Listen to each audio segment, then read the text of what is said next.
Hi, welcome to the Titan York Show. I appreciate you all being here. Oh, it didn't come on. Hold on a second. My video didn't come on. Oh, David, you there? I'm here. Can you see me? I can see you. Look great. All right. Welcome. Thanks for being Thank here. you. Thanks for having me. This is a bit of a strange one because, what does what does a doctor have to do with real estate? And we've been going back and forward with a lot of our clients. They've all asked us a lot of questions, and questions that are like really not in our bailiwick or however in our house. And we're recognizing more and more that the role of a chief medical officer is really, really important for corporate tenants. So I wanted to bring David on here and talk about sort of what the give me a second here, David. Things are not moving. There we go. I want to introduce you to Dr. David.Hacker. He's the official chief medical officer for Titan York, and we're going to start introducing him to some of our clients because they might need his help. So, David, I'm going to introduce yourself. Tell us who you are. Okay. My name is David.Hacker. I am an otolaryngologist, head and neck surgeon, and that's really the fancy way of saying I'm an ear and throat doctor. I've had a variety of medical and administrative positions over the years. More recently, in particular with the pandemic, I've become more involved in helping businesses manage their way or navigate their way through this. And that's where this all comes about. Yeah, and I have a whole list of all the things that you are, and it's amazing. Like you've really seen a lot, and I also know that your direct position as an ENT in that sort of neighborhood, you're seeing if someone coughs or spits, and that's the area that you're looking at, you're really one of those people that could really get COVID-19 and that kind of thing. We deal with communicable respiratory diseases, and that's where I fit into all of this. Okay, so what I want to talk about is sort of talk about what a chief medical officer does, how they can help commercial tenants with their employees, their space, planning, dealing with catastrophes, and that's really kind of the idea is that as we try to repopulate and we try to bring a sense of how many people we can fit into a space, and I also find that we're fighting very much an employee expectation versus the executive expectation, and they're not always aligned. So maybe we could talk about this. So what is the role of a chief medical officer? We look after the medical needs of any company. That will be different depending on the type of industry that you're in. We have a few roles. Number one, and this is really largely in the context of the pandemic that we're dealing with now. Businesses are challenged by the pandemic, both because of the way that it's affected the marketplace, but also what do you do when an employee comes in who's sick or who might be sick? How do you prepare for scenarios where there's an outbreak in your company, or how do you manage screening people so that you avoid an outbreak in your company? And that's really where the chief medical officer tends to lend a role.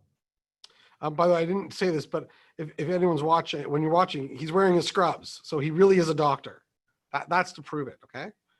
And I also find like there's so many industries with so much regulation. In fact, and I see that each industry, there becomes more and more, like the regulators are also trying to determine how you go about things. So in real estate, our body, which is RICO, and then there's other associations like TREB that are like, hey, look, you should be wearing a mask when you do a tour, or there should be no tours, or we're going to ban that. So, keeping up with the regulations, I think that's part of it. Maybe you can talk a bit about the regulations that would apply. Well, every industry is different, and some certainly the requirements are far more stringent. If you are a meat packers, for example, and I've had some experience dealing with meat packers, there are a lot of regulations that need to be managed. you're also in a much higher risk environment. It's different working in a real estate company where everyone's got their own office versus being on a line where there's a meat packer shoulder to shoulder with the next. And they're both industry requirements and they're also public health requirements. And some of this can require a bit of help navigating. They're not always entirely clear and they're not always terribly easy to follow. So it really depends on the type of business that you're in. And some is just being able to manage your business and make sure that you don't experience issues, even if there are no specific industry regulations. So when you come in, what's the process? Maybe you talk about that needs process. Well, the first thing is simply a needs assessment. I need to understand the business. I need to understand what functions are critical, what are subcritical. What do we need to make sure keeps running and what can go on hold for a week should the need arise. I need to understand the employees you have. I need to understand the physical space. Is everyone separated? Is everyone together? I need to understand the situation for the employees. It's not only what they're exposed to at work, it's what they're exposed to at home. Do they have other jobs? Are they bringing in illnesses from other workplaces? Are they in other high-risk industries?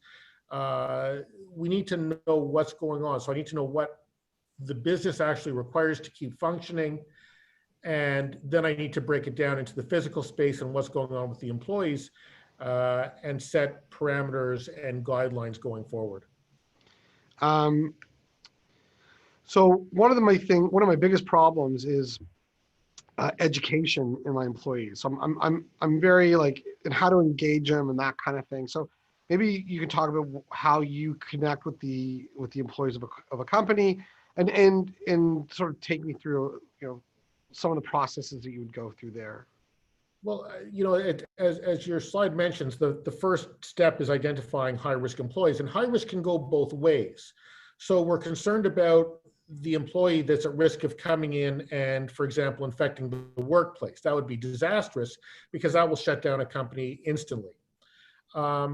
You only have to look, for example, in Ontario for issues like the long-term care homes, where before people recognize the problem, we'd have employees managing or working at different long-term care homes and then transferring infections. And that's why there have been multiple outbreaks. So we need to be cognizant of what the risks are for the worker bringing the infection into the workplace. But likewise, I think it's really important to understand that it goes the other way, that we need to make sure that if we're exposing our employees to risk, that we're not causing other issues. So do the patients have other comorbidities, meaning other medical problems? With respect to COVID, things like diabetes and obesity, heart disease, kidney disease are all factors leading to a worse prognosis. And the last thing we want to do is expose someone to risk who might die of the disease. Yeah. And for that reason, we need to know how we're risking our employees' health and safety. Also, regardless of their own condition, it's important to know about things like multi-generational living situations, because you may have a healthy 25-year-old employee who's living with their 90-year-old grandmother. And again, infecting that employee would have consequences. You may at least want to factor that into your decision-making going forward. And okay, so you can help with general education, like CPR certification, how to get it, aid the defibrillators, like making sure it's in the right places, that kind of thing. I would say general education is probably the most important because there's a lot of misunderstanding, particularly about infectious disease. And it only takes one trip to the grocery store to see how many people are not wearing masks, how many people are not practicing hand hygiene. In many respects, you can control very tightly what happens in your workplace, where the problems often arise from what's happening outside of your workplace. You don't want people engaged in high-risk behaviors that then threaten your company. So I think something as simple as educating your staff goes a long way to protecting your company. It sounds silly, but that's probably the biggest factor. All of the other stuff is icing on the cake. If there's a requirement for donning and doffing or putting on and taking off protective equipment, we can help with that. Hygiene. I had to ask you what doffing meant, by the way. That's That why the, doffing yes, is taking off. Just taking letting off. you know, doffing is taking off. And I would add that it's really important to impart upon your workforce the importance of self-reporting illness. The last thing you want is someone who's feeling unwell saying, you know, I'm not that sick, I'm going to come in. Because they may not be that bad, but everyone else might become direly ill should that happen. So there's a certain amount of education that is involved in all of this. Yeah, and I think you just sort of talked about that, right? So isolation, setting requirements, so if an employee's sick, I guess you set up the reporting system. Is that kind of part of it? That's part of it. You have to figure out how you're going to report it. You have to figure out the validation requirements. Do you want a doctor's note, for example, or do you want to let patients self-report? One of the issues is that with the government benefits that are available to employees, there's a concern that patients are falsely reporting, hey, I'm not feeling well this morning, because in many companies that triggers an automatic 14 days off with pay. Oh, wow. So, there's an element of preventing fraud in this as well. On the other hand, you don't want to set your limits so stringently that you risk patients coming in because they don't want to go see a doctor. So it depends a little bit on the nature of your workforce, but you need to walk that line. The other thing is that if a patient does end up developing a fever at work, I think there's an issue in terms of how do you manage the rest of your workforce? How do you prevent this from spiraling out of control? So that would be the key point. It's funny because we're talking about it now. And we're like, okay, do we bring people back in shifts? 7 people at a time, 6 people at a time, 5 people at a time. Like, how do you do it? So we're at Titan York. I literally spent 2 hours talking about it with Anthony Clifford from Titan York, who you've seen on other webinars. And he's VP of just trying to figure out how do you make that all work and bring everybody back. And it's stumped us. So like it really is getting the advice has been helpful. If you can identify critical functions that need to go on regardless of how many people are at work, and set up duplicate teams to carry those out, and then have them on staggered hours or staggered days, that goes a long way to protecting your functions rather than having everyone off sick at once. Right. Physical plant sanitation, again, I know what you're going to say. You're going to say, well, it depends on the industry.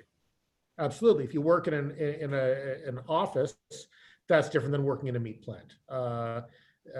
The amount of sanitation required, the frequency of sanitation required is all very different. And the degree to which you need to document that is also different. There are best practices for each industry. Yeah, we eat in the lunchroom, we eat in the boardroom once in a while, and everyone's requirement now is that you have to clean off the boardroom table no matter what with a spray in each of your spots. And that's part of our process now. So PPE, personal protective equipment. So can you help source it and procure it? I think, when times are tough or you can't get it, can the CMO help in that kind of situation? Sure. Now, that's not to say that I can perform magic. Worldwide, there's a shortage.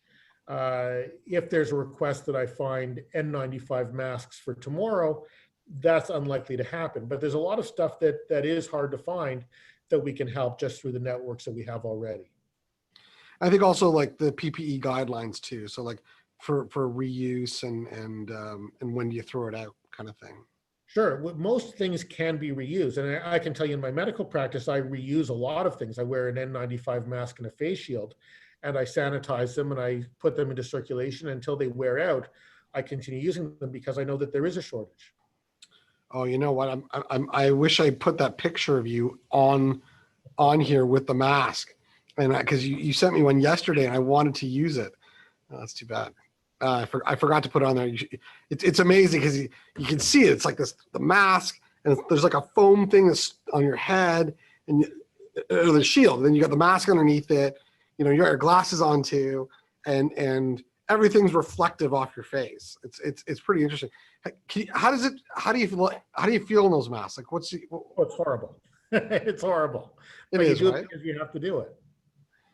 Oh, Yeah. It's less horrible than being on a ventilator. Right. Which is, I guess, the ongoing thing for everybody. Do this and don't go on a ventilator. Basically. Right. And then, depending on the size of the company, a lot of companies have an occupational in-house health team. Absolutely. And what would that team be? Well, again, it's variable depending on the size and the nature of the company. My role really is a rent-a-doc. I'm a portable CMO. But a lot of larger corporations will have their own team. It can be 1 or 2 physicians, often a number of occupational health nurses, and they can have a variety of roles. I can help in building that team, recruiting and arranging for outside experts specific to your industry as needed. And so let's just talk about, like from the executive perspective. If I'm a president, CEO, CFO.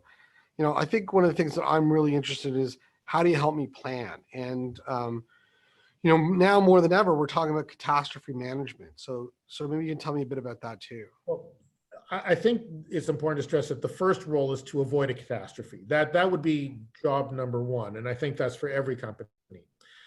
But you have to hope for the best and plan for the worst, and we need to plan ahead of time what to do if there is a workplace outbreak. How do we manage this if 1 employee comes in sick, if 10 employees come in sick, if 100 employees come in sick? The other thing is that if there is, in worst case scenario, a shutdown of the business, we have to plan a way to get the business operational as soon as possible. And again, it's very industry specific depending on the nature of the work that's being done and the size of the company. It's also, as you mentioned, there's an element of planning or forecasting. No one has a crystal ball. We can't see exactly what's going to happen with this particular pandemic or the next one or a second wave.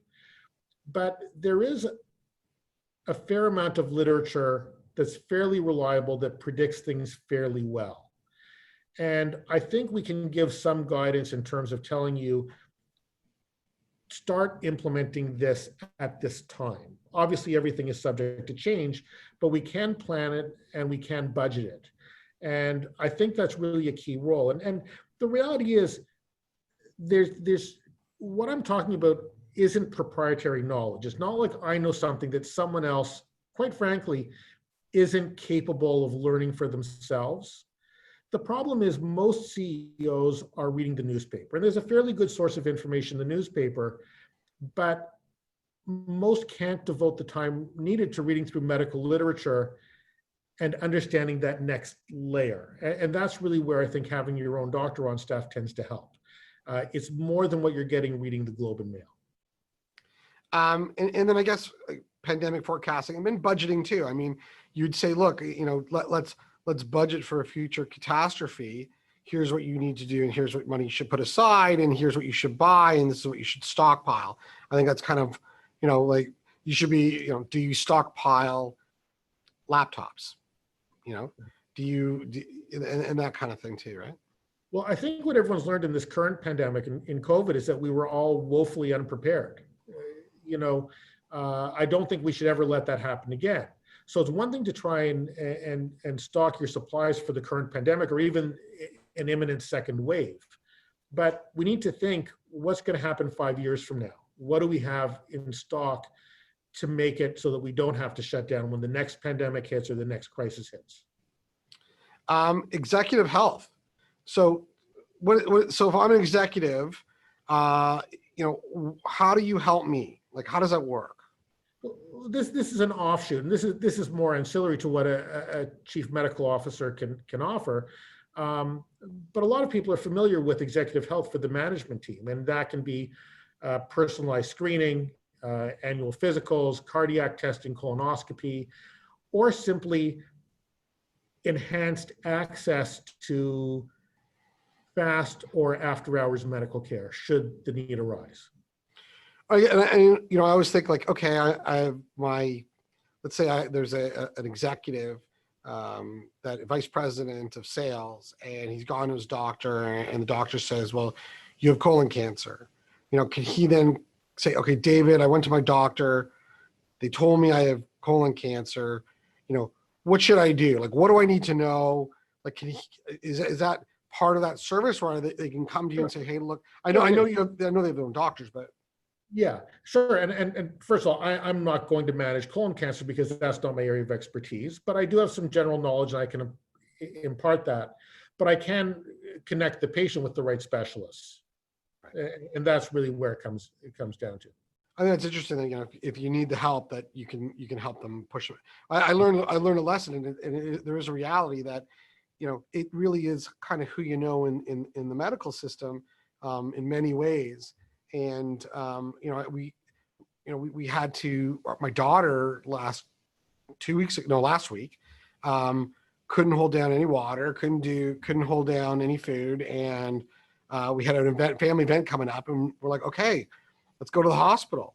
And we called a friend of ours in advance who was a doctor, and we said, well, where do you think we should go? Should we go to Sick Kids or North York? I said, well, at Sick Kids you get this, and North York you get this. Go to North York, I go straight into the ped department, bypass that emergency, and all of a sudden, it was taken care of. And that was amazing to be able to have that access to someone in the medical field who could point you in the right direction. I think an advocate is really important, and an advocate for your company, an advocate for the employees, an advocate for executives, and I think that's brilliant. So I got a couple of takeaways from this, and and one is, you as a rent-a-doctor, as you said it, it's a rent-a-CMO. It really is. And we're putting your services out there through our network and as part of our consulting services to be there for people. And you'll see an email about that later on. But we're here, one of the things is that a CMO, one is like, it's a support against the worst case scenario. I feel like, if I have a CMO and things go to hell, I can dial someone and say, oh my God, this is what's happening. And that expert will have an insight into what's going on far above, if I have an engineering background or a real estate background, if you want to know about what's the cap rate of an office building, call me. But I couldn't tell you anything about medical. So having that access to that information is important. Best practices of a company. I mean, and that's just, best practices I'm finding is sort of this it's, profit productivity versus employee well-being and health, and how you balance that is really part of that word best practices. I've learned that recently, that it isn't just like everything employee. It has to be, okay, the company's got to survive. So we've seen that also happen. And then like employee well-being is, without the employees, you don't have a company. So, and I think having a CMO helping do that, your comment was, yeah, the employees, it's insurance for the employees too, that they're going to be, and it's going to be seen by the employees that the company really is investing in their well-being. I don't know if you feel, I think that was part of it. Tell me about also communicating to government institutions. Like you had said something to me about doctor to doctor. Well, no, it's, the bottom line is that medicine is a technical field. And, for example, if you need to communicate with, say, Public Health Ontario, it's not always to the lay public entirely clear what it is that they want and what their expectations are, and the degree with which you can negotiate or say, well, I can't do that, that's not reasonable, I'll do something else. A lot of government agencies and public health agencies can be fairly rigid in the way they portray things, and they may not entirely understand whether those requirements are practical or reasonable. And so it's helpful to have a doctor be able to communicate with them and say, well, no, what you're requesting is not right. We need you to do something this way. And usually a solution can be found. But it's a lot easier to do it from within the health profession. Do you think having a CMO on staff would help bypass or get you passed on things that you're being evaluated? So I'll give an example. Let's say I'm a restaurant chain and I have a CMO, and they're coming in to look at they're evaluating our restaurant to give us a pass or fail on from the city. It's like having a CMO on staff and being there present during any inspection. You think that'll help them get past faster? Well, I think what you're alluding to more is the optics of having a physician. Absolutely. So certainly in terms of optics, I don't think it would hurt. It would probably help. But I think it's almost too superficial, because there is some substance to having a CMO, because all of the health issues that are going to be red flags are going to be dealt with before that interview or that inspection comes around.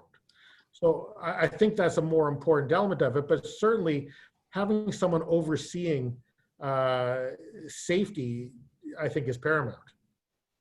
I also see as more of a insurance against worst case scenarios too, where we've got someone to help, and I think that's really I think it's very not that it takes the pressure off doing what you've got to do, but it means that we're doing everything we're supposed to do to ensure that our employees and our workplaces are safe and everybody's safe. Yeah, go ahead. Sorry. It all comes down to risk management, right? No one can fully eliminate risk. There's no operational business that has zero risk going forward, but you need to mitigate it and manage it. And that's all this comes down to. And better safe work environments, which goes to employee well-being. It's basically, it's not the thousands of reasons I can think of to have a CMO. It's thousands of reasons I can't think of. You just know that the phone call I put to you, you're gonna be like, well, that's interesting. I didn't think of that one. Okay, let me think about it. As we move to repopulate into our offices, I think, companies are putting together teams and I'm on a number of teams for my clients. That I'm part of the repopulation team, and I'm bringing in designers, and I'm bringing in furniture people. And I think that part of that is also how do I, that we're bringing you in as well to say, look, here's a doctor. Let's get a doctor's opinion on this. And I think that's making the executives feel that much more, as much in control as you can be in this environment, to feel a bit more in control. I think it's a very powerful consulting position that you're holding for my clients and for the companies you represent. So I'm going to put it out to some questions. Let me see here. Got here. We don't have any questions today. That's okay. But I have a question. Like, how accessible are you? Like David, I need your advice. And by the way, I know how accessible you are because I call you all the time. But I'm pretty accessible. There were times that I'm momentarily tied up if I'm in an operating room, but I answer calls all day long, emails all day long, day and night. And one of the things that you put out there to everyone is that it's hard for you to answer the phone now. Why? Well, I used to be physically. able to grab the phone when I was with a patient. It was quite easy to call into my office, but now I'm so covered up and everything is so sterile, I can't touch anything. So I now can't answer the phone until I'm between patients. So things have changed a little bit. But I'm actually looking for that picture of you, David, and I'm going to try and here. Let me see if I can find this one. You know what? I'll make it. Let's see, I don't know if I could show this on the screen. Maybe this will do it. So this is David in his PPE. The reflection is the reflection is his phone, and then it's also reflecting off his. What do you call that? An instrument on your head. There's a headlight and a face shield and an N95 mask there. And your glasses too. So it's just a big reflection a bit, but it's brilliant. I'm hermetically. Yeah. So David, I want to thank you for doing this, and I know this is not a standard kind of. Let's see. Nope. This is not a standard thing that you normally get on a webinar and talk about, and I know for many tenants they don't really see why do I need a doctor, but I think today having a doctor that you can, call on and be there. And it's not like you're going to be sitting in their office all the time. This is, it's a pay per use kind of thing, or it's a retainer type of format where you say, okay, these are the things that I want you to do. And you say, well, this is what it costs to do it. And I'll be your CMO. And I think that's a brilliant thing to do. And I think you're going to help out a lot of companies. So we're happy to put you forward and as part of our team when we go into our clients. So thank you. Thank you very much.